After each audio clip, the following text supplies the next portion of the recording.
The Kinks would be part of the British invasion of America in the 60s, alongside groups like the Rolling Stones and the Beatles. However, the Kinks wouldn't achieve the same level of career success stateside due to bad management, bad decisions, bad behavior, and, well, bad luck.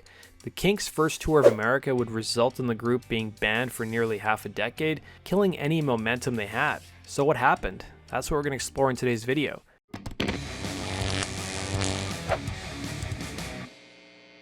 Consisting of brothers Ray and Dave Davies, bassist Peter Quaife, and drummer Mick Avory, the Kinks would release their debut record in 1964, which was self-titled and featured the hit You Really Got Me. Ahead of their planned 1965 tour of America, cracks were starting to show in the band. Drummer Mick Avory would recall, "The band was in disarray, everything was going pear-shaped, we shouldn't have actually gone."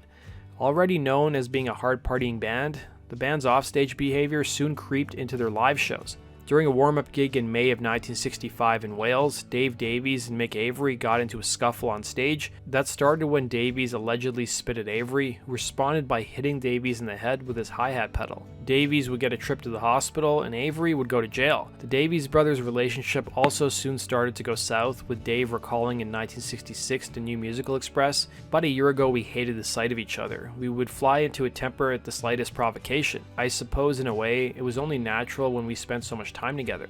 Then came their planned 17-date tour of America later in the year. The band was supposed to tour alongside Moody Blues, but they couldn't get their visas for America. 5 of the 17 dates had to be cancelled due to poor ticket sales, while the tour promoter often struggled to pay the band. This understandably pissed the group off. To retaliate against the promoter, the Kinks played a shorter set in Reno, Nevada, while a concert in Sacramento saw the group play a thoroughly extended version of You Really Got Me for most of the show. The band soon skipped out of a show planned for San Francisco, as their request of being paid ahead of the performance would go unfulfilled. The promoter would soon file a complaint with the American Federation of Musicians and/or the American Federation of Television and Radio Artists. The federation had the power to withhold permits for bands coming from other countries. The final straw would happen when the band appeared on NBC for a Dick Clark special. Ray Davies would punch one of the showrunners backstage, with the frontman recalling in his autobiography, "Some guy who said he worked for the TV company walked up and accused us of being late. Then he started making anti-British comments, things like, just because the Beatles did it, every mop-top, spotty-faced, limey juvenile thinks he can come over here and make a career for himself. You're just a bunch of commie wimps.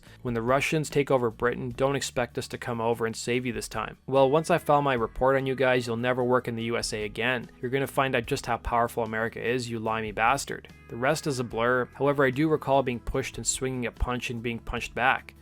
In addition to that, it was rumored that the band refused to pay the required fees to the American Federation of Television and Recording Artists, and the federation in turn soon banned the Kinks from touring the United States from 1965 to 1969. However, the organization would never put out an official statement as to why they banned the Kinks. Ray Davies would look back at the impact of the ban on the group's career, recalling, "That ridiculous ban took away the best years of the Kinks' career when the original band was performing at its peak."